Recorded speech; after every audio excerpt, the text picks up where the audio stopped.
Bonsoir à tous. L'Égypte risque-t-elle la guerre civile? L'armée a mis fin hier au campement des partisans islamistes. Les affrontements ont fait plus de 500 morts, mais les islamistes appellent à de nouvelles manifestations. Alors jusqu'où ira cette guerre entre laïcs et islamistes? Et puis, quelles conséquences pour la région, notamment en Tunisie, où l'on observe également des tensions entre forces laïques et religieuses? C'est le sujet de cette émission, de ce C'est dans l'air, que nous avons décidé d'intituler ce soir « L'Égypte compte ses morts ». Alors pour répondre à nos questions, nous avons le plaisir d'accueillir sur ce plateau Robert Solé, bonsoir. Vous êtes écrivain, journaliste d'origine égyptienne. Votre dernier livre s'intitule « Le pharaon renversé », c'est aux éditions Arène. Et vous allez sortir tout prochainement une biographie sur Anwar el-Sadat. Également présent autour de ce plateau, Antoine Basbous, bonsoir. Vous êtes politologue, bonsoir.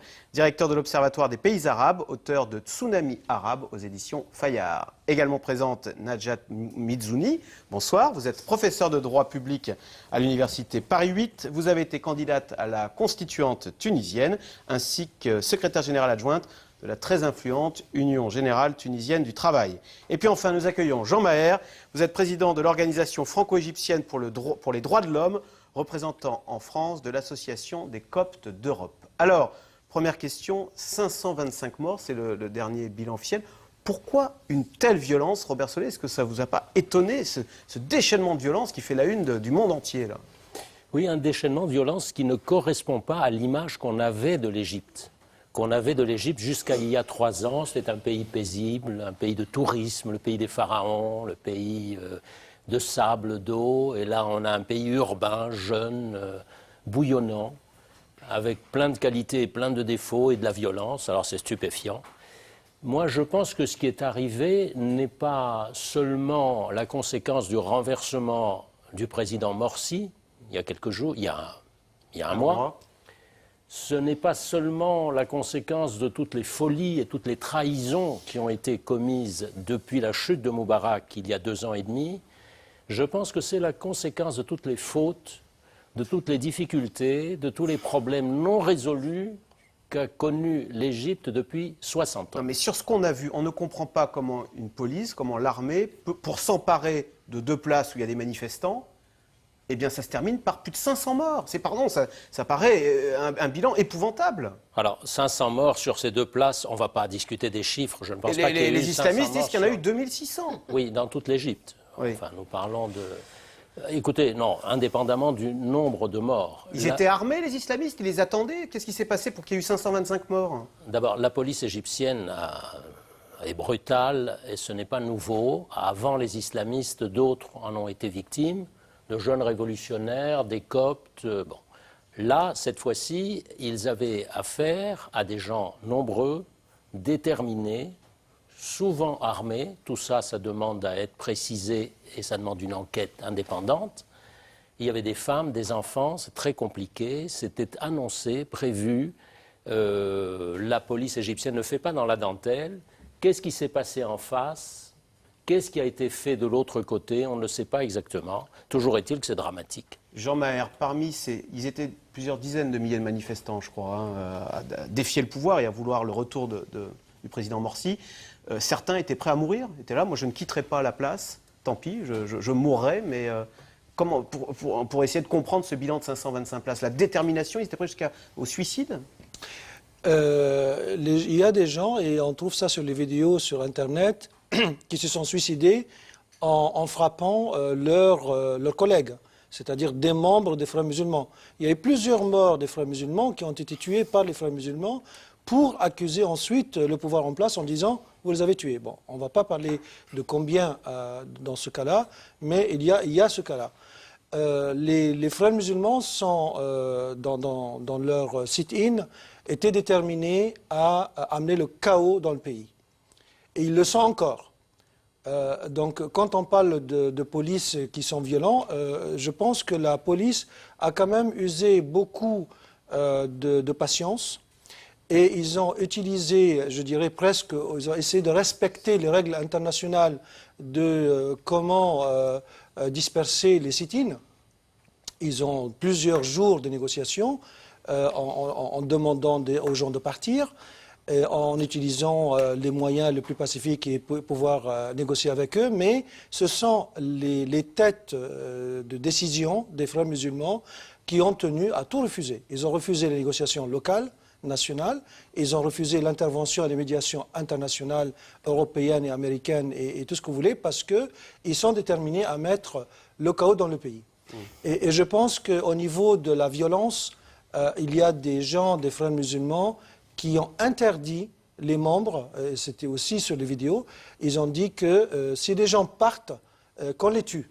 Parce que ça va être des traîtres. Antoine Bazbou, les islamistes ont appelé à de nouvelles actions, de nouvelles manifestations. On sait qu'il y avait des snipers également présents sur les toits. Franchement, vous ne conseillez pas d'aller au Caire en ce moment. On peut se retrouver. Non, mais c'est des guérillas urbaines, alors ce à quoi on va assister et ce à quoi on assiste en ce moment. On est passé d'une logique de guerre civile à une dynamique de guerre civile. Hier, il y a eu près de 500 morts, c'est énormément, c'est trop. En même temps, la peur du pouvoir, c'est que cette reconquête de ces deux places ne se transforme en guerre d'usure et que le défilé des morts se fasse à des centaines tous les jours. Donc ils sont allés vite, ils sont allés fort, ils voulaient nettoyer les places dans la journée, ils n'ont pas fait dans la dentelle. Les frères musulmans étaient machiavéliques, ils avaient fait venir des femmes et des enfants, des familles, ils avaient évidemment des armes, ils avaient monté Parmi des les barricades. victimes, il y a des femmes et des enfants. Alors, on ne le sait pas encore. Ça, je l'ignore, mais en tout cas, il y a eu à maintes reprises, nous avons vu des femmes envoyées en première ligne et qui étaient mortes le mois dernier. Ça, c'est une certitude. Et on a vu également hier des femmes, des enfants quitter les camps, les tentes et repartir chez eux. Donc, il y avait quand même une volonté machiavélique de faire payer au nouveau pouvoir le prix fort de la reprise de ces places en se disant ça va pourrir, on va jouer dans la guerre d'usure et ce pouvoir va s'écrouler. Il ne va pas pouvoir réussir. Et plus le temps passait, plus il devenait difficile au pouvoir de se réapproprier la place publique, la puissance publique, et il était quasiment discrédité. Et en plus... Ils sont intervenus avant que la situation ne devienne inextricable. C'est ce que vous dites en partie. Et en plus, les frères musulmans avaient programmé tous les jours des manifestations. La veille de l'attaque, eh bien, il y a eu également des manifestations qui ont tourné à la violence et dans lesquelles il y a eu un mort et plusieurs blessés. Et les frères musulmans... dire pourquoi ils n'ont pas laissé les manifestants. Après tout, si vous laissez les manifestations, à la fin, elles s'essoufflent. Non, au contraire, parce que quand vous avez des gens mobilisés, qu'ils ont la foi, ils pensent qu'ils servent Dieu, le prophète, un projet théocratique. Le califat et la charia, c'est très mobilisateur. Donc, ces frères musulmans ont labouré la terre profondément en Égypte depuis plus de 80 ans. Et donc, avec cet espace-là, ils avaient accédé enfin au pouvoir. Et quand ils ont été détrônés, eh bien, ils ne vont pas se laisser faire, d'autant plus qu'ils bénéficient de soutien de 3 composantes, la Turquie, le Qatar, et aussi dans les déclarations de certains pays occidentaux, ils ont perçu une certaine sympathie. Et donc, de ce fait, ils se sont dit, eh bien, allons-y, jouons le solde, jouons le rapport de force et laissons pourrir la situation. L'armée, l'État n'avait pas intérêt à laisser pourrir la situation. Elle n'a en rien réglé le problème. Peut-être que les forces islamistes maintenant sont décuplées de par ce qui s'est passé. Ils sont passés à une phase différente. Et aujourd'hui, le gouvernement a dit qu'il interdirait de nouveaux rassemblements, il utiliserait la force. Maintenant, il y a le retour de l'état d'urgence, il y a le couvre-feu pendant la nuit. Donc, l'armée a les moyens de contrôler le Caire et d'interdire des rassemblements ? On va le voir. Je ne veux pas présumer de leur force et de la volonté des frères musulmans à créer une guerre d'usure à l'intérieur du Caire et dans les provinces. Robert Solé, en tout cas, il continue, parce qu'aujourd'hui même, le siège du gouvernorat de Giza, qui est contigu au Caire, c'est un des principaux gouvernorats égyptiens, a été brûlé. Et il y a une manifestation en cours. Okay, on va voir comment l'armée... Simplement, les frères musulmans sont en train de se radicaliser, en raison de tous ces événements, de se radicaliser. On les accuse de violence. On les associe à toutes les violences qui sont commises. Ils finissent eux-mêmes par commettre des violences, à le fausser avec Sauf une qu'ils grande passent pour partie des des victimes Égyptiens. maintenant. Bien sûr, Pour des ils victimes. passent En l'espace de 36 heures, ils sont passés de statut à violent à victime. Mais ça fait plusieurs semaines qu'ils se posent doublement en victimes. Victimes d'abord qu'on ait chassé, qu'on ait renversé leur président. Jusqu'à élu. présent, on disait c'est bien fait pour eux, ils ont été incompétents. Maintenant, voilà qu'on constate qu'ils sont pourchassés par les autorités de leur propre Ils n'ont pays. pas seulement été incompétents, on leur reproche leur incompétence et on leur reproche leur gourmandise, leur appétit du pouvoir d'avoir voulu contrôler toutes les institutions du pays. Voilà ce qu'on leur reproche et d'avoir voulu imposer aux Égyptiens une constitution qui ne correspond pas à l'ensemble de la société égyptienne. Voici tout ce qu'on Mais leur vous reproche. ne craignez pas qu'ils aient le statut, si tant est que vous les combattiez, qu'ils aient le statut de victime? Moi, je ne combats personne. Non, mais si tant est que vous estimiez que le Mais fait c'est qu'ils soient leur au pouvoir n'est principal pas... argument. C'est Ouais. leur principal argument. Nous sommes victimes. On a chassé notre président et maintenant on nous tue. C'est leur seul argument Mais désormais. c'est très puissant comme argument, là. C'est très puissant, mais ça ne conduit à rien. Ça va conduire à l'interdiction de la confrérie des frères musulmans. Ça va conduire, Retour dans la clandestinité. bien sûr, clandestinité ou pas, en tout cas, ça va conduire beaucoup de leurs dirigeants en prison. Ça va conduire à, si ça continue, et s'il n'y a pas un compromis trouvé, ça va conduire à un éloignement, un fossé grandissant entre les frères musulmans et le reste de la société égyptienne, étant entendu que d'autres islamistes, sur leur droite et sur leur gauche, veulent prendre leur place. Les salafistes, dont on n'a pas entendu parler ces derniers jours, qui jouent très bien, et de l'autre côté, des islamistes modérés, dirigés entre autres par un certain Aboul Foutour, qui essayent de prendre la place de cette confrérie des frères musulmans. Alors, le dernier bilan officiel fait donc état de 525 morts. Le gouvernement, on le sait, a décrété l'état d'urgence. Et en signe de protestation, le numéro 2 du gouvernement provisoire égyptien, Mohamed El Baradei, qui est également prix Nobel de la paix 2005, eh bien Mohamed El Baradei a présenté sa démission. Le point sur la situation au Caire avec Lise Barcellini. Dans le centre-ville du Caire, partout les stigmates de plusieurs heures de combats intenses. Carcasses de voitures, bâtiments incendiés. Cette place était encore hier aux mains des frères musulmans. Ce n'est plus qu'un vaste champ de ruines, contrôlé par les forces de l'ordre. Les autorités ont décrété l'état d'urgence pendant 1 mois au moins. Le bilan est très lourd, mais peu d'Égyptiens semblent choqués par la violence de l'opération menée contre les partisans du président déchu, Mohamed Morsi. Les frères musulmans ont cherché à prendre le pouvoir pendant 80 ans et quand ils y sont finalement parvenus, ils n'ont rien fait. Les frères musulmans sont finis, les gens les détestent. Ces frères musulmans, ce sont des terroristes, pas des musulmans. Jet de pierre contre gaz lacrymogène. Hier, la capitale égyptienne était à feu et à sang. Pendant des heures, un face-à-face violent entre militants islamistes et forces de l'ordre. Épicentre des affrontements, la place Al-Narda et les alentours de la mosquée Rabah al-Aldawiya. 2 camps où les frères musulmans s'étaient barricadés depuis début juillet. D'autres villes égyptiennes ont été le théâtre de violents combats. Alexandrie, Suez, Assouan, entre autres.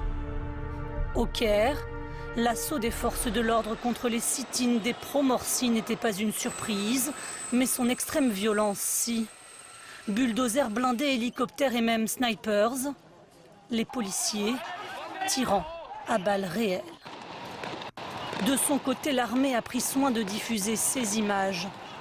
On y voit des hommes barricadés et n'hésitant pas à faire usage de leurs armes. L'affrontement est aussi une guerre de communication. Sur une vidéo fournie par les frères musulmans, un pro-Morsi s'adresse directement à la caméra depuis une mosquée dans laquelle s'entassent des corps. Ce massacre est un génocide, c'est très clair. Le général Al-Sisi sait que son coup d'État militaire a été un échec et qu'il sera à l'avenir traduit en justice pour ça. Alors il essaye d'impliquer l'armée égyptienne et le reste de la population pour plonger le pays dans une guerre civile. Face à un tel bain de sang, le vice-président et prix Nobel de la paix Mohamed El Baradei a choisi de démissionner. Le reste du gouvernement assume le recours à la violence. Nous avons vécu une journée très compliquée et le gouvernement a dû se résoudre à prendre des décisions très difficiles. Aucune décision qui a été prise n'était facile. Si nous n'étions pas intervenus, nous risquions de laisser le pays plonger dans une vraie guerre civile. Il fallait mettre fin à cela. Nous avons agi avec la plus grande retenue et nous avons mis en place des mesures pour minimiser les pertes. Des pertes inévitables, à vrai dire.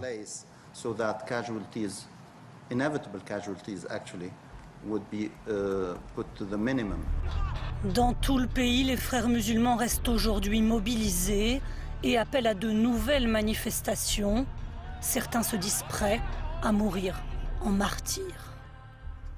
Alors, question Internet. Quelle est l'alternative entre les militaires et les islamistes? Najat Mizouni. La démocratie, peut-être, non? C'est une question assez difficile, puisque, en fait, les islamistes sont issus des urnes. Ils sont arrivés au pouvoir par la démocratie. Oui, par ils l'ont trahi par la suite, nous Donc, expliquons. ils ont été écartés. C'est un coup d'État, quand même. On ne peut pas dire, on ne peut pas appeler l'arrivée au pouvoir de l'armée, du pouvoir actuel, sans lui donner un qualificatif qui est le coup d'État. C'était quand même un coup d'État démocratique ou un coup d'État populaire, si on peut dire, puisque ce coup d'État n'est pas venu de l'armée toute seule. Il a été accompagné. C'est plutôt la population qui a été accompagnée par l'armée, puisqu'il y a eu plus de 30 millions de personnes dans la rue pour contester ce gouvernement. Le problème, c'est que c'est un dilemme. Que répondre à cette situation? Quelle est la solution? Les islamistes, je n'ai pas pris la parole tout à l'heure à votre première question, parce que on dit les islamistes sont mobilisés, mais cette mobilisation, elle était volontaire. Ils savaient très bien, il y a eu on leur a demandé de quitter les lieux, d'arrêter les manifestations. Donc ils savaient très bien. C'est comme Morsi. Morsi a eu des ultimatums pour quitter le pouvoir, ou pour au moins trouver une solution. Il a refusé. Donc il y a une tendance des islamistes à résister et à aboutir à appliquer que leur politique. Les islamistes arrivés au pouvoir ne comprennent plus, ne veulent plus rien partager. C'est le problème. Donc il y a un dilemme, effectivement, militaire ou islamiste. Je pense que la seule solution, aujourd'hui, c'est le chaos. Mais demain, peut-être de nouvelles élections. Je reprends votre chiffre. Si vous dites qu'il y a 30 millions d'Égyptiens qui sont descendus dans les rues pour demander la chute de Morsi, ce qui veut dire que demain, si on faisait des élections en Égypte, les frères musulmans ne gagneraient plus, évidemment. Oui. Non, c'est évident. Il y a des sondages de fait. Il n'y a pas une question de sondage. Il y a 22 millions quand même de signatures de l'opération Tamarod, signatures contrôlées. Ça, il n'y a pas de fraude là-dedans. 22 millions de signatures qui ont dit, Morsi, on ne veut pas de toi. Dégage. Le même terme qui a été utilisé pour Hosni Moubarak. Mais je voudrais revenir quand même sur le terme coup d'État. Alors là, le peuple égyptien n'est pas d'accord du tout. Mais quand c'est l'armée qui prend le pouvoir... D'accord, mais quand vous avez 30 millions, 20 millions, vous savez, ça ne s'est jamais produit nulle part. Il n'y a qu'en Égypte que vous avez 20 millions ou 30 millions dans les rues qui disent Morsi, on ne vous veut pas. L'armée, s'il vous plaît, c'est la seule force. De toute façon, il n'y avait plus d'autres forces. Il n'y avait que les frères musulmans et c'est tout. Ils avaient mis la main sur toutes les institutions. Donc il n'y avait que l'armée. Même la police était un tout petit peu écartée depuis le temps de Moubarak. Donc là, s'il vous plaît, les armes, l'armée, venez à notre secours. 30 millions d'Égyptiens qui le disent et tout le monde l'a vu. Robert Solé, dans ces 30 millions, il y avait beaucoup de gens qui, il y a un an, avaient voté pour Morsi et qui ensuite défilent dans la rue pour demander la chute de Morsi. Oui, il y a eu les déçus des frères musulmans qui avaient misé sur eux en se disant on va leur donner leur chance, on verra bien. Et ils ont été très déçus et ils ont fait partie des opposants. Cela dit, pour répondre à votre question de tout à l'heure, la grande difficulté finalement, c'est quoi?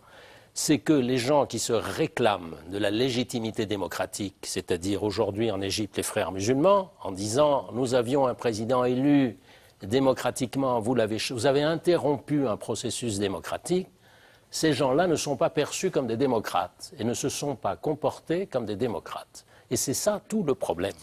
C'est ça tout le problème. Alors, ils ont été élus. Ils ont été parfois élus dans des conditions très discutables. On a fermé les yeux sur beaucoup de choses, si vous voulez. Pendant les législatives égyptiennes, vous aviez des candidates salafistes qui ne montraient pas leur visage. On a voté pour des femmes dont on ne connaissait pas le visage. Alors on a fermé les yeux, nous, ici, on a dit des élections démocratiques. Il n'y a pas eu un processus vraiment démocratique, il y a eu un processus chaotique. D'accord. Alors, qui a été arrêté par, en effet, une intervention à la fois de l'armée et de millions de personnes. Mais après ce qui s'est passé, est-ce que l'armée est toujours légitime? Je pose la question quand je constate que le numéro 2 du gouvernement, El Baradei, la figure morale de ce gouvernement égyptien, décide de démissionner. Est-ce que l'armée n'a pas perdu sa légitimité auprès de la population et auprès de l'international? On le verra peut-être ça dans un deuxième temps. Écoutez, El Baradei n'est pas un homme de pouvoir. Il n'a pas de projet politique pour lui, personnellement. Il n'a pas d'ambition de devenir un pharaon, un nouveau raïs. Simplement, c'est un patriote qui voulait aider son pays à s'en sortir. Et en plus, ce n'est pas un homme qui cherche à s'enrichir, à voler le pays. Donc, c'était une caution morale par rapport à l'Occident. C'est un prix Nobel de la paix. Il ne voulait pas mêler son nom à ce sang qui a coulé et qui risque de couler davantage. Il avait prôné la solution négociation politique, mais cette solution n'avait pas abouti. Et donc, dans ce genre de blocage, d'impasse, eh bien, deux forces qui se font face. Le statu quo, c'était profitable aux frères musulmans et l'armée a agi, exit Al Baradei, parce qu'il ne pouvait pas cautionner cette action-là. Mais vous dites que c'est surtout vis-à-vis de l'international. Ça veut dire qu'à l'intérieur, les Égyptiens eux-mêmes, ils ont une lecture peut-être différente et peut-être que certains beaucoup soutiennent ce qui s'est passé, l'expliquent, l'excusent. Si on parle d'Al Baradei, à mon avis, prix Nobel pour la paix, avec énormément de prix un peu partout, des doctorats honorifiques de je ne sais combien d'universités. C'est un homme qui tient à son image internationale. Et malheureusement, sa démission, et elle fait très mal aux Égyptiens, et je crois qu'il est brûlé sur le plan égyptien. Je pense qu'il a mal mesuré. L'Égyptien, il ne soutient pas Al Baradei. Il y a beaucoup d'Égyptiens qui disent finalement il fallait faire quelque chose et peut-être que ça a été brutal, mais c'était le prix à payer. Est-ce que certains pensent ça aujourd'hui au Caire? Il faut se souvenir, rappelez-vous le déroulement des dernières semaines. Qu'est-ce qui s'est passé? Des millions de personnes descendent dans la rue pour dire on en a assez des islamistes, des frères musulmans. L'armée intervient à ce moment-là, on renverse Morsi. Et là, le ministre de la Défense, le général Sisi, l'homme fort du pays aujourd'hui, demande aux Égyptiens de redescendre dans la rue par millions pour lui donner mandat, je cite, pour lutter contre la violence et le terrorisme. Et là, il y a en effet des millions de personnes qui descendent dans la rue et qui lui donnent de fait un mandat pour intervenir. C'est qui la violence? C'est quoi la violence? La violence, pour certains, c'est ce qui se passe dans le Sinaï, où une véritable guerre est en cours entre des djihadistes et le pouvoir central. La violence, ce sont les bandits de grand chemin, une insécurité en Égypte qui se répand. Mais c'est aussi, aux yeux de beaucoup d'Égyptiens, les frères musulmans. Et de nombreux Égyptiens qui étaient descendus dans la rue savaient parfaitement, et réclamaient, et s'étonnaient même que l'armée et la police n'interviennent pas plus tôt pour qu'on mette fin à cette situation. Alors ça ne justifie pas, mais ça explique. Mais Najet Mizouni, vous dites donc, on peut penser que beaucoup en Égypte se disent c'est bien fait, les islamistes n'ont eu que ce qu'ils méritaient. C'est pas c'est bien fait, les Égyptiens soutiennent l'intervention. Le fait d'être intervenu hier, moi j'ai suivi, je le disais aux collègues, j'ai suivi toute la journée la télévision égyptienne en direct et toute la soirée, et je vous assure que tous les débats, toutes les interventions qu'il y avait sur cette chaîne, c'était des soutiens à peu près à ce qui s'est passé en dénonçant El Baradei. Parce qu'il faut quand même le dire, les Égyptiens du côté, j'allais dire, de la rue considéraient El Baradei hier comme un traître. Vous ne pouvez pas me démentir là-dessus. Par contre, moi je voudrais quand même rappeler une chose. On parle des morts, mais on ne parle pas des églises. On ne parle pas de la violence à l'égard des Coptes. Il y a eu 3 églises quand même. Coptes. Alors, 3 églises, non, beaucoup Parce plus. que pour les Coptes, beaucoup plus, vous êtes martyrisés par les islamistes, les frères musulmans, vous Attendez, l'avez été, ça a été dur. Ça ne s'est jamais produit de cette envergure. Vous dites 3 églises, hier c'était 17, aujourd'hui on parle de 40. et il y a des incendies de commerce de Coptes, c'est un plan. On va rappeler, les Coptes, vous représentez 6 à 10% des Égyptiens et vous êtes chrétiens. 15 millions de Coptes en Égypte. Voilà. Ça, c'est le chiffre que j'annonce et que les gens en Égypte le connaissent. Et encore, le temps viendra pour vraiment... Mais qu'importe le chiffre. Est-ce que pour les Coptes, les frères musulmans, Mohamed Morsi, ça a duré 1 an, ça a été très difficile pour vous comme période? Bien sûr. Bon. Depuis que Morsi a pris le pouvoir, ça n'arrête pas. Les brûlures, les incendies d'églises, mettre à l'écart tous les Coptes de toute façon. Il avait promis, Morsi, qu'il sera le président de tous les Égyptiens. Il avait promis qu'il y aura un vice-président copte et une femme. Il n'y en a pas eu. Donc, depuis que Morsi est venu au pouvoir, la position des Coptes était mauvaise. Elle était mauvaise au temps de Moubarak. Mais au temps de Moubarak, au temps de Morsi, c'était encore pire. Et depuis le 30 juin, et depuis hier, c'est la catastrophe. Pourquoi ils combattent, les islamistes combattent l'armée, ils ne combattent pas les Coptes en ce moment? Ils ont d'autres chats à fouetter, j'allais dire. C'est un plan politique, c'est une affaire politique, ce n'est pas une affaire de religion. Les frères musulmans, il faut savoir quel est leur but. Leur but, comme Erdogan en Turquie, qui cherche bon, on va en parler, mais c'est le califat islamique sur le plan de la planète.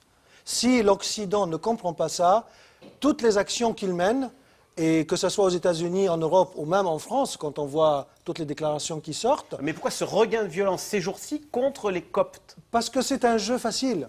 Les Coptes ne sont pas des milices, ils ne sont pas armés. Ils n'ont jamais été armés.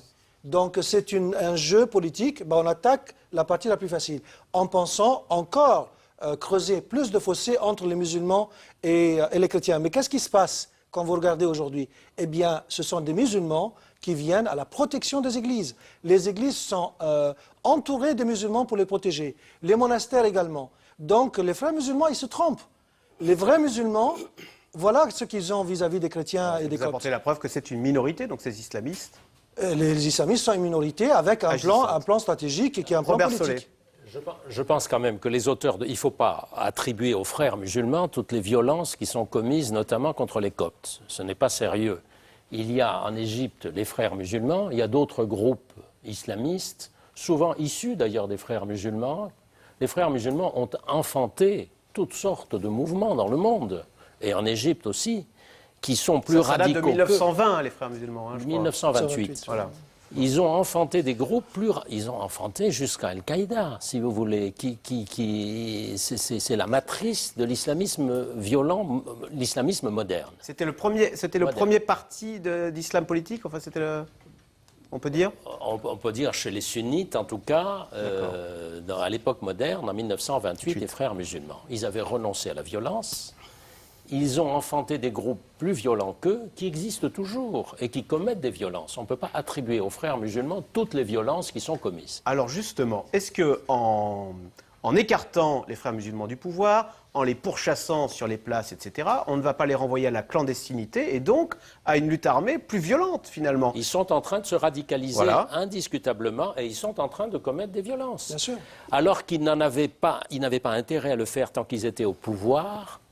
Ils n'ont pas su gouverner, ils sont plus à l'aise finalement dans l'opposition. Puisque la démocratie ne nous réussit pas, faisons le terrorisme maintenant. Terrorisme. Enfin, c'est un mot un peu fort, vous allez dire, mais l'action plus violente, les armes. Ils se défendent avec les armes qu'ils ont pour le moment, mais ils prennent un chemin très dangereux. Antoine Basbous, oui. Ils vont appeler ça résistance et pas terrorisme. D'ailleurs, dans le Sinaï, l'un des dirigeants des frères musulmans a dit au général Sisi, ou bien vous abandonnez le pouvoir, ou bien sinon on va continuer à attaquer dans le Sinaï. Donc le Sinaï est un instrument qui était entre les mains des frères musulmans. Mais je voudrais revenir, c'est quelque chose d'intrinsèque dans les pays islamiques. C'est la situation des minorités.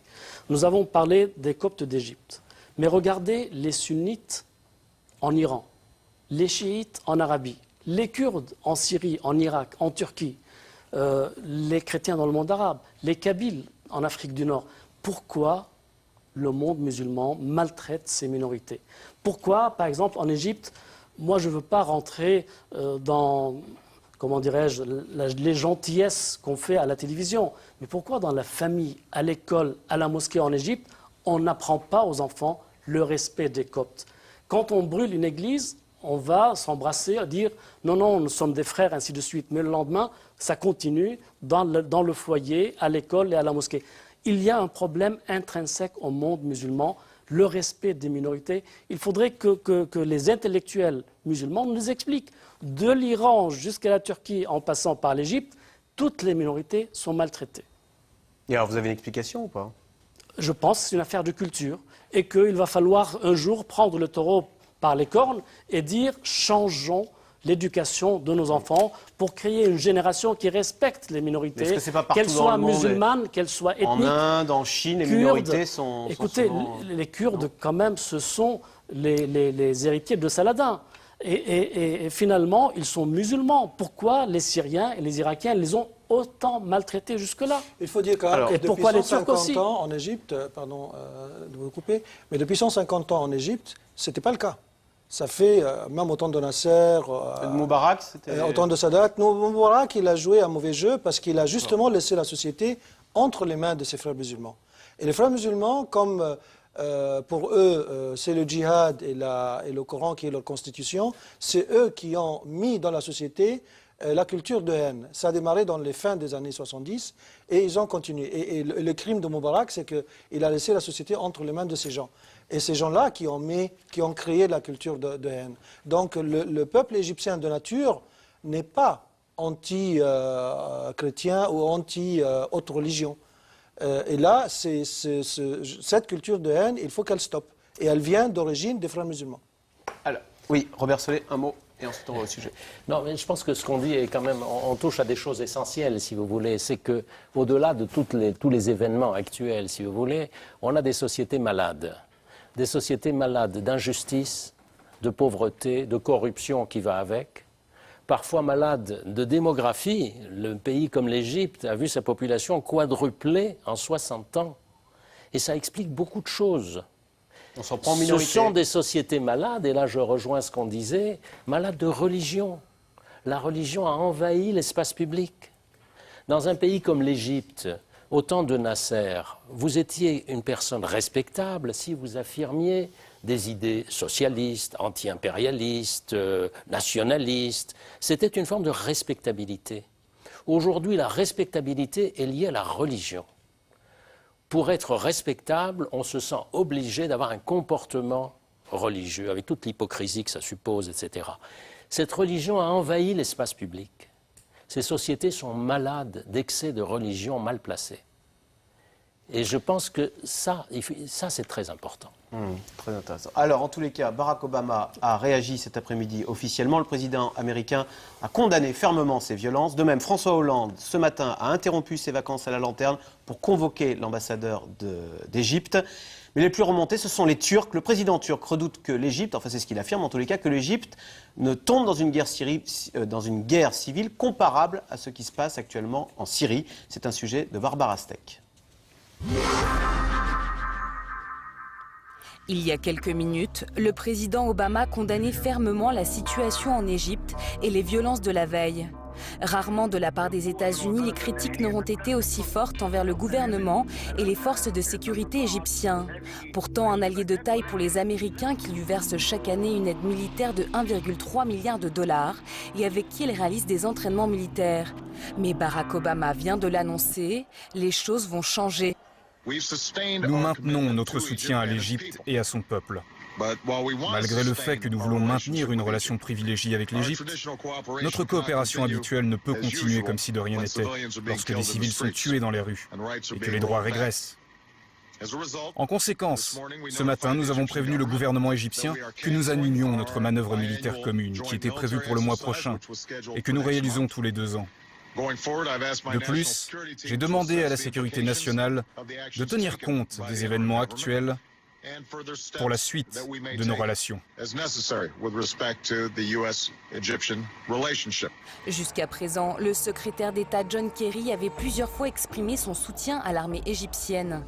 Et Washington s'était réservé de se prononcer sur la question de savoir si Mohamed Morsi avait bien été renversé par un coup d'État. Une parade nécessaire pour que les États-Unis puissent continuer à verser des subventions à l'Égypte, car la loi budgétaire américaine interdit de financer un pays dans lequel le chef du gouvernement élu est déposé par un coup d'État militaire. Alors dès hier, le porte-parole de la Maison-Blanche s'était senti obligé de se justifier. Nous examinons régulièrement l'aide que nous fournissons aux Égyptiens, et cet examen est en cours. Vous nous avez entendu dire que nous n'allons pas décrire le gouvernement intérimaire comme un coup d'État, parce que ce n'est pas dans le meilleur intérêt des États-Unis. Mais nous sommes en train d'examiner nos obligations en vertu de la loi. À l'Élysée, on craint une guerre civile. Laurent Fabius a été le premier à réagir hier, précisant que la France allait saisir l'ONU et ses principaux partenaires pour qu'en urgence une position internationale soit prise. François Hollande s'est exprimé lui ce matin par voie de communiqué après avoir reçu l'ambassadeur d'Égypte en France. Je condamne avec la plus grande fermeté les violences sanglantes intervenues en Égypte et demande un arrêt immédiat de la répression. Le droit de manifester pacifiquement doit être respecté. Londres, Berlin et Rome ont également convoqué le représentant égyptien présent sur leur sol. Le Hamas, l'Iran, le Qatar ou la Turquie, qui dénoncent depuis 1 mois et demi le changement de pouvoir, évoquent un massacre inacceptable contre des manifestants pacifiques. Le président turc s'est particulièrement montré inquiet. Ce qui m'effraie, c'est que l'Égypte sombre dans un chaos inextricable. Et je le dis par expérience, la voie dans laquelle s'engouffre l'Égypte est une impasse. Son Premier ministre, M. Erdogan, a appelé le Conseil de sécurité de l'ONU à se réunir rapidement. Selon lui, l'attitude conciliante de la communauté internationale à l'égard du coup d'État pour renverser le président Morsi n'a fait qu'encourager l'actuel gouvernement dans son intervention d'hier. Je dis aux pays occidentaux, vous avez gardé le silence sur la Palestine à Gaza. Vous avez gardé le silence sur la Syrie. Et jusqu'à maintenant, plus de 200 000 personnes ont été tuées. Et vous gardez le silence sur l'Égypte. Après cela, comment allez-vous être en mesure de parler de démocratie ou de droits de l'homme? Comment allez-vous parler de valeurs humanistes alors que les gens sont tués devant vos yeux?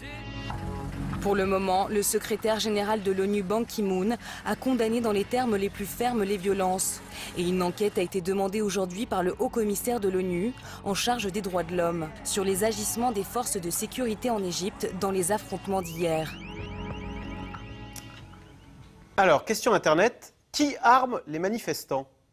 Les partisans des frères musulmans, puisqu'ils étaient armés? D'abord, dès 2011, les commissariats avaient été dévastés.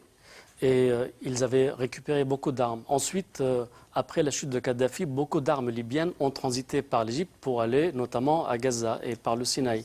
Donc il y a beaucoup d'armements sur le théâtre égyptien. Est-ce qu'on peut imaginer un financement sunnite qui viendrait de l'étranger également? Non, le financement sunnite, celui des pays du Golfe,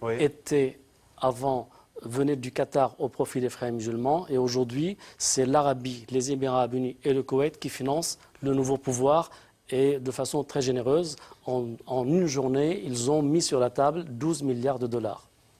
En tous les cas, dans le sujet, on a entendu des réactions bien différentes de celles de ce plateau. Toute la communauté internationale condamne ce qui s'est passé en Égypte et l'attitude de l'armée. C'est déplorable. Oui. C'est déplorable.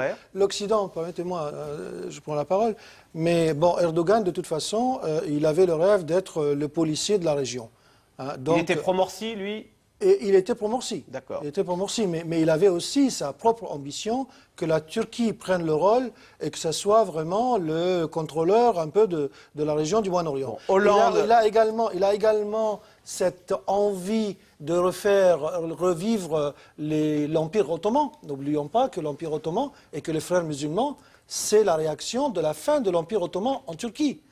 Hein, et que parce que les Turcs, ils se sont inspirés de la Révolution française et de la laïcité française, et qu'il y a eu Atatürk. N'oublions pas que M. Erdogan est issu d'islamistes. Il n'est pas aussi radical, mais il est islamiste quand même. Et donc, il est pro-Morsi. Il a donc son rêve et son ambition personnelle. Et évidemment, El Sisi, il lui a tout coupé. Donc, évidemment, El Sisi, c'est le général de l'armée qui est le héros de la population égyptienne. Ne l'oublions pas. C'est un héros national. Vous disiez, c'est déplorable, la communauté internationale. Attendez, François Hollande, Barack Obama, tout ça, vous êtes Parce que, au lieu de condamner le pouvoir vraiment démocratique et vraiment civil, il n'y a pas il n'y a pas dans le gouvernement de militaires. Si on avait dit coup d'État, on aurait vu des militaires partout, on aurait vu un président... C'est bien l'armée qui était à la manœuvre et qui a fait 525 morts, pardon. Mais bien sûr, ça c'est évidemment déplorable. Ça, toute démocratie qui se respecte le condamne. Voilà, mais 500 morts ou un mort, de toute façon, un seul mort, c'est de trop. Hein, mais le contexte fait qu'il ne pouvait pas faire autrement.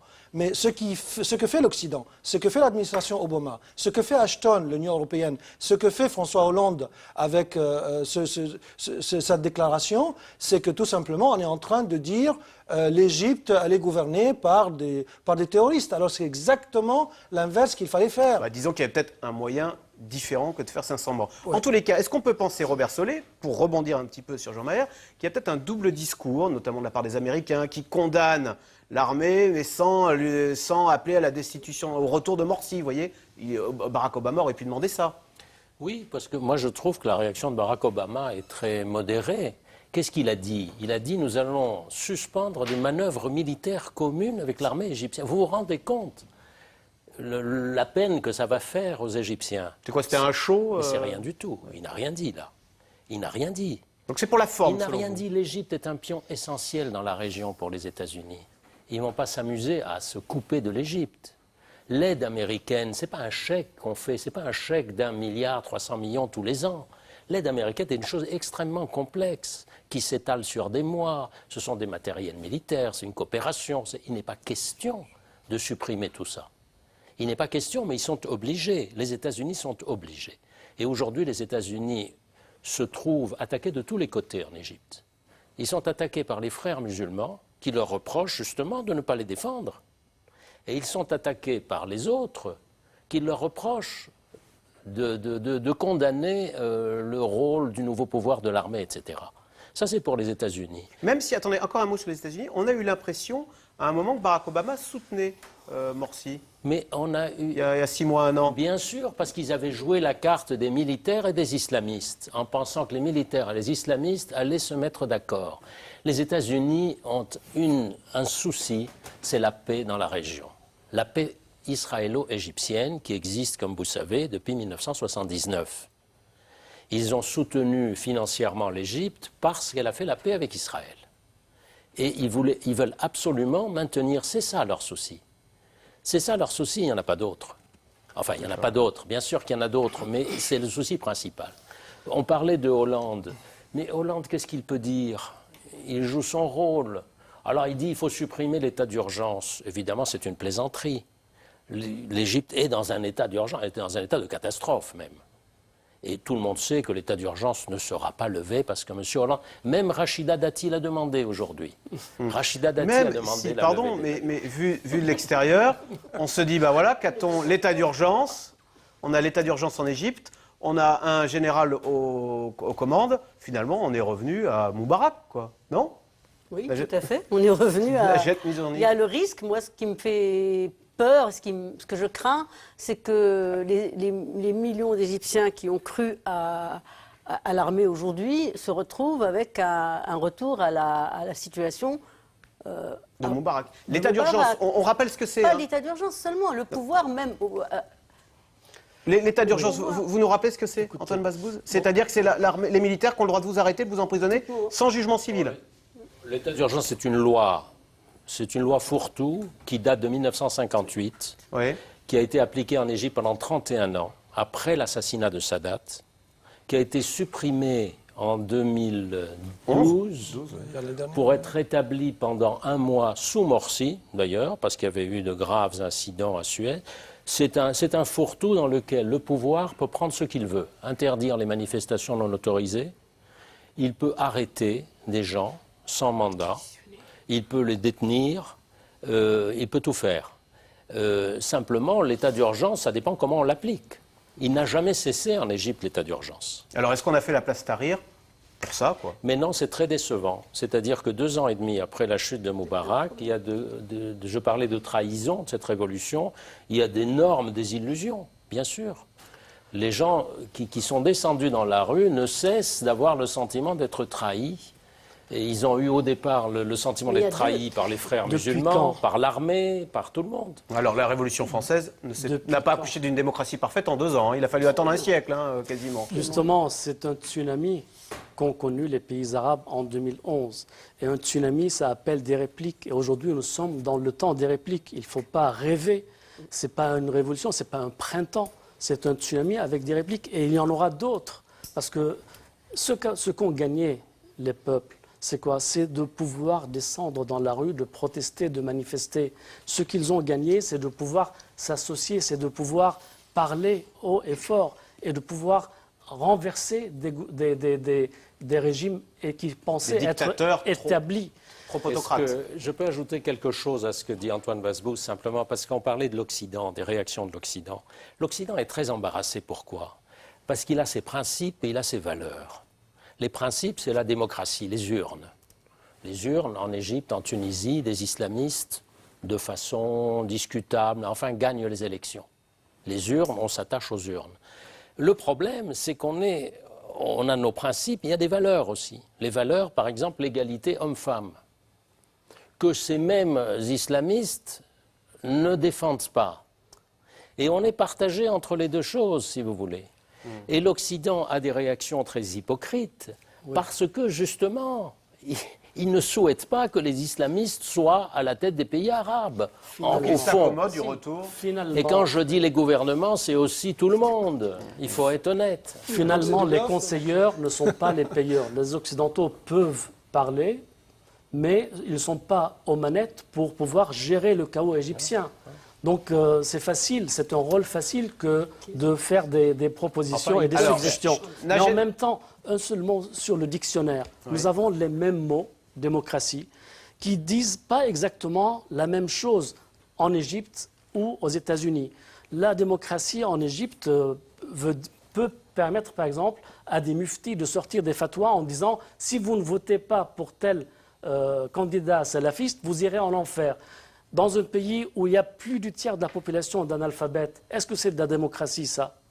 Non, mais l'Occident ferme les yeux, ne tient pas compte de ce double sens des mots dans les dictionnaires appliqués ici et là-bas. Alors, quid des suites du printemps arabe, puisque la Tunisie est finalement le dernier pays arabe à ne pas avoir sombré, enfin le dernier pays issu du printemps arabe à ne pas avoir sombré dans le chaos, même si là aussi, une large partie de la population supporte mal de se retrouver sous la coupe d'un régime islamiste. C'est un sujet de Magali Lacrose. Une poignée de main un peu forcée, réclamée par l'Assemblée constituante. Ennahda, le parti islamiste au pouvoir, rencontre le syndicat de l'UGTT, parrain de l'opposition. Après 4 heures de négociations, les pourparlers échouent. Avec un demi-million d'adhérents, l'UGTT a les moyens de se faire entendre. Fin juillet, une grève générale a paralysé le pays pendant 4 jours. Leurs revendications, la démission d'Ennahda et la création d'un gouvernement de technocrates. Depuis l'assassinat de Mohamed Brahimi, un député de l'opposition, la Tunisie est en pleine turbulence. 10 000 personnes assistent à ses obsèques, puis convergent vers l'Assemblée nationale pour demander la démission du gouvernement.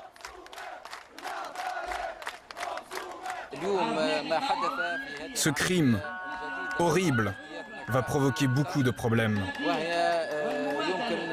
et assombrir l'avenir de la Tunisie. Nous avions tant espéré que la Tunisie serait un modèle de réussite démocratique.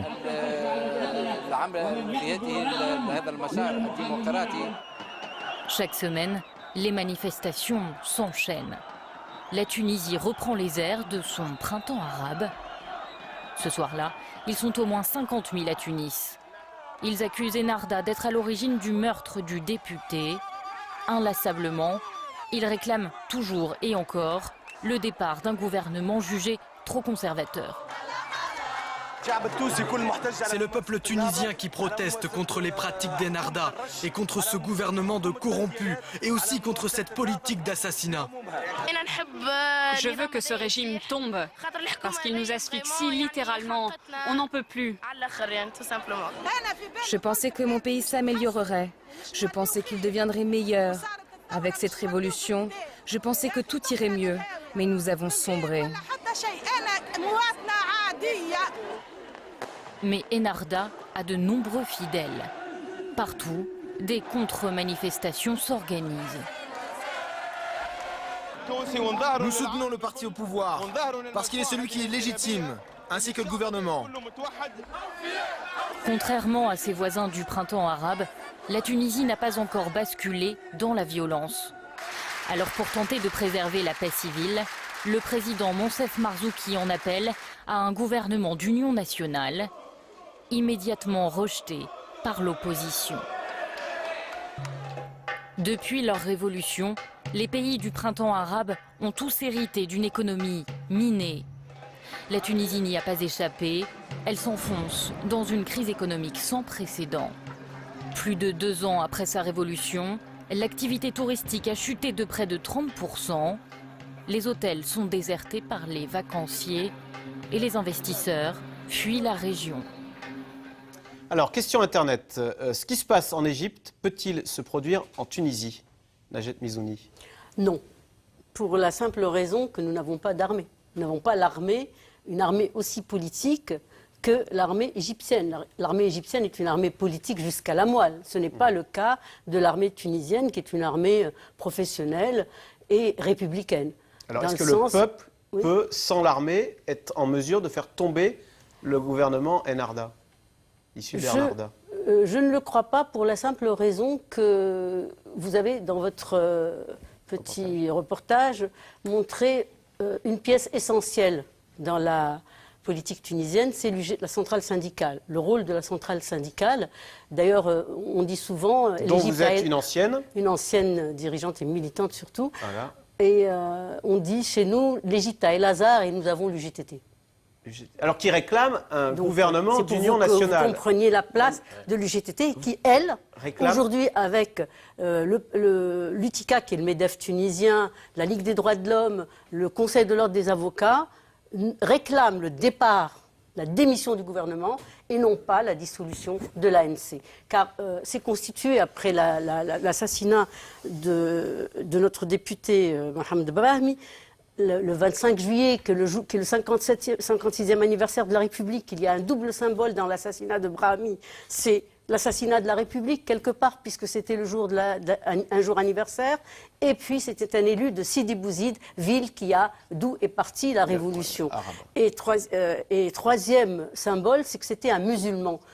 Mohamed Brahmi était un pratiquant, un musulman, et c'était un hajj. Et il était très connu pour cela. Donc, c'était un symbole très fort, et c'est ce qui a mobilisé. Donc, depuis l'assassinat, depuis le 25, un front de salut national s'est constitué, appelant à la dissolution de l'Assemblée constituante et la démission du gouvernement et l'organisation, la mise en place d'un gouvernement d'indépendants pour préparer de futures élections démocratiques en Tunisie.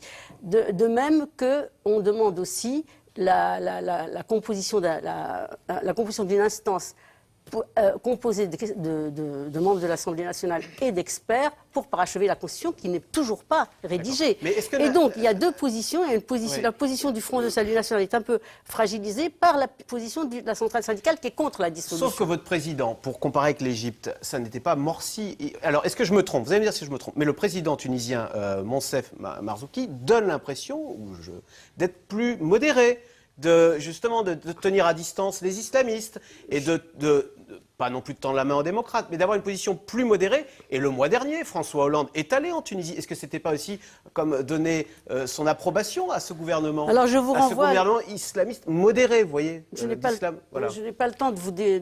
Est-ce que j'ai tort de dire ça? Vous n'avez pas tort, mais c'est Hollande qui a tort. Bon, c'est plutôt alors, il est des gouvernements qui ont tort et qui ne comprennent pas. Le problème, c'est que il y a une politique internationale qui se construit, mais qui se construit à côté des peuples et non pas avec les peuples. Elle se construit et on installe avec les premiers qui sont installés en croyant qu'ils ont... C'est vrai qu'il a la légitimité des urnes, chose à laquelle je suis attachée, mais il y a aussi... Vous parlez du président de la République. Le président de la République, d'abord, n'a aucune existence en Tunisie. Il inaugure les chrysanthèmes. C'est un supplétif à Ennahda. Il n'a aucun pouvoir. Jusqu'à hier... le 13 août, il a effectivement décoré des policiers, etc.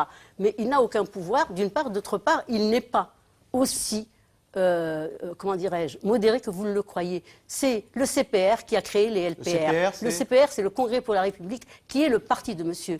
Marzouki. Et c'est ce parti, entre autres, qui a créé les ligues de protection de la Révolution, qui sont, elles, qui diffusent, la haine, qui diffuse justement cet islam importé, qui n'est pas notre islam, qui n'est pas l'islam tunisien, et qui, justement, amène aussi au terrorisme, chose à laquelle la Tunisie n'est pas préparée et n'est pas habituée. Néanmoins, est-ce qu'on peut dire, Robert Solé, qu'aujourd'hui, la Tunisie est, parmi les pays arabes, celui qui est le plus avancé démocratiquement, le plus engagé sur la voie démocratique? Je ne sais pas si on peut les classer comme ça, mais en tout cas, ce qui est sûr, c'est que... Il y a un gouvernement démocratique qui est toujours là. La Tunisie, pour le moment, se porte mieux que l'Égypte, certainement. La Tunisie est différente de l'Égypte. Vous avez très justement fait remarquer qu'il n'y a pas l'armée en Tunisie. Il y a en revanche un syndicat qui, historiquement, a toujours joué un rôle très important. On peut ajouter que les deux pays n'ont pas la même taille. L'Égypte est 8 fois plus peuplée que la Tunisie. En plus, l'Égypte a une position stratégique que n'a pas la Tunisie. Une position stratégique au Moyen-Orient, un rôle historique de médiateur entre Israël et les pays arabes, entre les Palestiniens eux-mêmes, etc. D'où l'importance que lui attachent les États-Unis. Tout ça est important. Il y a une différence aussi, ces derniers temps, c'est les salafistes. Moi, je suis frappé, chez vous, en Tunisie, les salafistes, en tout cas certains salafistes, commettent des assassinats. Et quels assassinats? En Égypte, les salafistes sont divisés, il y a plusieurs tendances, mais le principal parti salafiste joue un jeu politique en ce moment ce sont des obscurantistes qui se sont trompés de siècle, mais qui apparaissent comme des modérés, qui jouent très bien politiquement. Et alors, vous avez posé une question tout à l'heure en disant, est-ce qu'en Tunisie, le peuple, sans l'armée, pourrait renverser les islamistes? On se demande si en Égypte, si l'armée avait attendu une semaine, si elle avait laissé les gens dans la rue, moi je pense que le pouvoir islamiste serait tombé sans l'armée. 1, 2, 3, au bout de 3 semaines, le pays était au bord de l'asphyxie. Et on peut se poser la question, on peut se demander pourquoi l'armée est intervenue si vite en Égypte. Antoine Basbous, est-ce que on dit souvent que les extrémismes prospèrent sur la misère économique. Est-ce que le problème numéro 1 des pays issus des printemps arabes, c'est qu'il n'y a plus de tourisme et donc il y a une crise économique qui s'est greffée au moment de la transition démocratique? Est-ce que c'est pas ça le problème numéro 1? C'est que plus personne ne veut aller passer ses vacances au Caire ou à Tunis. C'est l'un des problèmes. L'économie est réellement, parce que les gens sont descendus dans la rue pour un mieux-être, pour un mieux vivre. Or, les nouveaux gouvernements n'ont pas tenu leurs promesses. Mais la véritable menace pour la Tunisie... Parce que les caisses sont vides. Les caisses se sont vidées parce que d'abord les investisseurs étrangers s'enfuient, les touristes ne viennent plus. Et puis quand vous voyez autant de salafistes qui exercent la violence publique dans les rues de Tunis, alors que les policiers restent armes aux pieds, et qu'une année plus tard, ces mêmes salafistes djihadistes créent un sanctuaire dans le mont Shaanbe, à côté de la frontière algérienne, et qui défient les forces de l'ordre et qui tuent des soldats et que personne ne bouge, eh bien tout ça n'est pas de bon augure. J'ai interrogé M. Rannouchi, pourquoi vous êtes aussi tolérant avec les salafistes? Et il m'avait dit, il les a comparés avec Bader Meinhof et les Brigades Rouges en disant, voilà, quelques décennies plus tard, on les retrouve au Parlement européen. Il a oublié qu'ils sont passés par la case prison. Or, aujourd'hui, la vraie menace pour la paix civile en Tunisie, ce sont les salafistes djihadistes que le gouvernement ne parvient plus à maîtriser.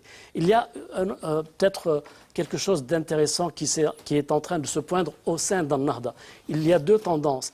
Les exilés comme Rannouchi, ceux qui ont passé 20 ans confortablement installés, et la tendance qui a été maltraitée, réprimée par Ben Ali, qui est en train, elle, d'appeler à un gouvernement d'union nationale et qui a deux deux têtes de pont, en quelque sorte, Morou, qui est un cofondateur d'Al-Nahda, et l'ancien Premier ministre Jebali. Peut-être que là, il y a peut-être une option positive. Najet Mizouni, un mot quand même sur le tourisme. Peut-être, c'est quoi? C'est 20%, 10% de l'économie tunisienne, hein, bon. L'économie tunisienne repose sur les services, effectivement, et sur en partie le tourisme. Alors, non, mais juste cette question. Est-ce que le printemps arabe, le revers de la médaille, c'est que du coup, la Tunisie, qui était pour tout le monde un lieu de vacances, ou comme l'Égypte, des cartes postales, les pharaons, à l'occasion de ces printemps arabes, eh bien, on a montré une Tunisie ou une Égypte qu'on n'avait pas l'habitude de voir, et on a fait la publicité, finalement, de ces djihadistes qui ne sont certainement pas dans les hôtels-clubs, mais du coup, on se dit, oh là là, je n'ai pas envie d'aller dans ce pays, ça ne donnait plus une image de vacances. Pas seulement une image de vacances. D'abord, elle n'est pas plus une image de sérénité pour le peuple tunisien. D'abord, comme il faut penser d'abord aux populations qui y vivent. Effectivement, nous ne sommes pas un peuple qui a l'habitude de la violence. C'est un élément très nouveau pour la Tunisie et pour les Tunisiens, et c'est la raison pour laquelle ils sont mobilisés aujourd'hui et veulent que le gouvernement parte. Le problème, c'est que les salafistes dont parlait M. Basbous, M. Ranouchi a dit ce sont nos enfants. Alors il y a deux excuses qu'on avançait. Un, ce sont nos enfants, et pour nous, c'est la liberté. En revanche, quand les jeunes salafistes s'installent à l'université, l'autonomie universitaire est violée. Le doyen de l'université est persécuté par les salafistes, mais il est en plus poursuivi par l'État pour agression contre une étudiante, et il est jugé. Et M. Marzouki, dont vous parlez tout à l'heure, le président, qui, au bout du compte, le doyen a été acquitté, le jour même, Marzouki fait une déclaration, le président tunisien fait une déclaration disant qu'il est outré qu'on empêche des niqabés d'entrer à l'université et de passer leurs examens. Le jour même, et le soir, c'est le procureur de la République qui fait appel. Donc c'est ça la Tunisie, c'est les atteintes la Tunisie d'Al-Nahda, c'est des atteintes quotidiennes aux libertés, c'est des atteintes aux femmes, c'est des atteintes aux enfants, c'est les viols d'enfants dans les crèches qui passent sous silence. Et le ministre de la Famille, qui est Madame Badi, n'en parle punit au contraire le personnel qui a dénoncé ces crimes, ces viols, et pas le violeur. Ce sont je n'ai pas le temps de vous égrener les différentes atteintes aux libertés, et en particulier aux arts, à la création, à la pensée, à la liberté, à la religion, aux minorités, parce qu'il y a des minorités en Tunisie, il y a aussi la minorité juive, vous ne l'avez pas énoncé. Et quand Hamas est venu, le chef de Hamas est venu en Tunisie, on a crié mort aux juifs en Tunisie, ce que nous n'avons jamais entendu auparavant. Il y a le racisme, il y a énormément de choses qui sont apparues qui n'existaient pas auparavant. On comprend votre émotion, Najet Mizouni. Oui, mais pour vous dire que ce n'est pas... La transition est compliquée, évidemment. Merci, on passe tout de suite aux questions Internet et SMS. Une démocratie à l'européenne est-elle une solution possible dans les pays arabes? Ou est-ce qu'on veut plaquer finalement des modèles dans des combien cultures? de décennies ou de siècles? Parce que l'Europe n'est pas née démocratique comme ça. Il y a eu une culture, un acquis, un cumul d'expériences qui a abouti à la démocratie. Donc les pays arabes démarrent. Il faut donner le temps. La France a mis un siècle, il va falloir attendre un siècle en Égypte? Non, avec Internet, avec les chaînes satellitaires, le temps se raccourcit. Donc il faut attendre peut-être au moins 1 ou 2 décennies. Les peuples arabes ont droit à la démocratie, ils ont droit au suffrage universel. Simplement, il faut l'organiser de façon démocratique, selon des critères effectivement démocratiques, c'est-à-dire des élections transparentes, des isoloirs, des observateurs, contrôle des bureaux de vote. Et je ne vois pas pourquoi les peuples arabes seraient privés de vote. Sur quelle base factuelle peut-on croire ce nombre surprenant, dont on parlait tout à l'heure, de 30 millions de manifestants anti-Morsi? 30 millions, c'est énorme. Bien sûr, c'est énorme, mais c'est bon, on a vu les chaînes de télévision, CNN a parlé de 30 millions. Ça veut dire un Égyptien sur 3 dans la rue? C'est ça, c'est ça. C'est pour ça que je dis, l'Égypte est le seul pays dans lequel on peut trouver ce genre de phénomène. C'est pas un chiffre fantaisiste, tu sais, comme en France, pour les manifestations, ça va de 1 à 10. Si ce n'est pas 30 millions, si c'est 20 millions, si c'est 15 millions, si c'est 10 millions, c'est quand même des millions qui sont sortis. On les a vus par des photos par les avions. Robert Solé, vous parliez tout à l'heure des élections en Égypte. Quel était le pourcentage d'abstention lors de l'élection de Morsi? Alors, je n'ai plus en tête le chiffre, mais il y a eu une forte abstention. Il y a eu différents scrutins en Égypte. On a eu un scrutin législatif, présidentiel, et puis la Constitution. Pour ce qui est de la Constitution, là j'ai des chiffres qui me reviennent. On a calculé qu'entre la participation et les oui, il y a eu un Égyptien sur 5 qui a adopté cette Constitution contestable.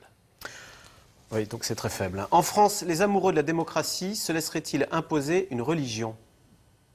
Si nous votions en France, pour un parti religieux, quelle serait la solution? On serait dans une sacrée impasse, non? On ne peut pas comparer.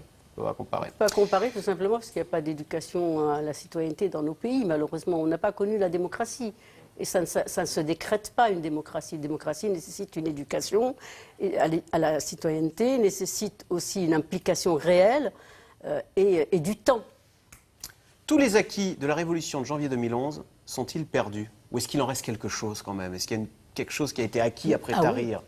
Enfin, et après, pour nous, par exemple, il y a 2 acquis essentiels et auxquels nous sommes très attachés aujourd'hui. C'est les libertés, même si elles sont violées de temps en temps, on se bat quand même pour les maintenir. Ça veut dire quoi, la liberté Les libertés d'expression, les libertés de manifestation. Vous voyez, aujourd'hui, vous avez des milliers de gens... Et ça, sous Ben Ali, on ne pouvait pas? Non, on ne pouvait pas se manifester même à 10. À 10 personnes, on allait en prison. On faisait 50 prisons pour un tract sous Ben Ali. Et il y a aussi la souveraineté populaire qu'on a retrouvée. Je pourrais rajouter pour l'Égypte, c'est que le mur de la peur est terminé. C'est-à-dire que le peuple égyptien ne pouvait pas s'exprimer de cette façon-là au temps de Moubarak. Donc l'acquis de janvier est là. D'où d'ailleurs cette participation dans la rue? Voilà, une expression libre, c'est vraiment la liberté. Est-ce que toute l'Égypte est touchée par la violence? Est-ce que c'est un bon plan d'aller visiter les pyramides là? Alors vous n'allez pas dire le contraire? Non, pas aujourd'hui, mais toute l'Égypte aujourd'hui est sous la violence, c'est certain. À l'exception de la mer Rouge, où les Russes et les ressortissants des pays de l'Est sont très nombreux. Seul coin tranquille, c'est les côtes de la mer Rouge. Non, il ne faut pas. L'Égypte n'est pas un pays à feu et à sang. Et puisqu'on parle de tourisme, vous seriez étonné par les chiffres en fait. Le tourisme a baissé, mais ne s'est pas effondré. Il s'est effondré dans la vallée du Nil. C'est le tourisme culturel. Il n'y a quasiment plus de Français en Égypte. En revanche, en effet, la mer Rouge, jusqu'au mois dernier, il y avait énormément de monde. Simplement, c'est un tourisme qui rapporte beaucoup moins par tête de touristes. Eh bien merci, c'est la fin de cette émission. Elle sera rediffusée ce soir à 22h20. On se retrouve demain pour un nouveau C'est dans l'air à la même heure. Merci de votre fidélité et à demain.